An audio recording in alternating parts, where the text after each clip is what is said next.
پس ایمان سننے سے پیدا ہوتا ہے اور سننا مسیح کے کلام سے۔ سب سننے والوں کو مسیح میں سلام۔ جیسا کہ اس سے پہلی ویڈیو میں ہم نے خدا کے پاک کلام میں سے یعقوب کا عام خط، اس کا پہلا باب اور اس کی 26 آیت کو پڑھا اور سنا تھا۔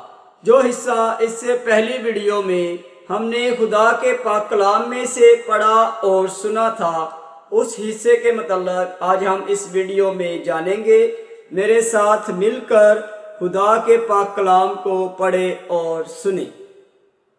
اگر کوئی اپنے آپ کو دیندار سمجھے اور اپنی زبان کو لگام نہ دے، پاک کلام کا یہ حصہ ایسے شخص کے بارے میں بات کرتا ہے جو سوچتا ہے کہ وہ دیندار ہے، یعنی مذہبی، پر اپنی زبان پر قابو نہیں رکھتا بلکہ اپنے دل کو دھوکہ دے تو اس کی دینداری باطل ہے۔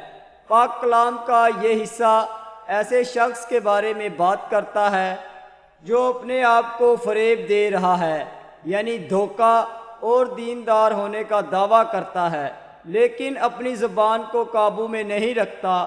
ایسے شخص کے لیے اس کی دینداری بے فائدہ ہے۔ خدا کا پاک کلام پڑھا اور سنا جانا ہم سب کے لیے باعث برکت ہو، آمین۔ پاک کلام کے متعلق اس طرح کی ویڈیو دیکھنے اور سننے کے لیے بائبل مقدس سوشل نیٹ ورک کو جوائن کریں اور مجھے ہمیشہ اپنی دعاؤں میں یاد رکھیں۔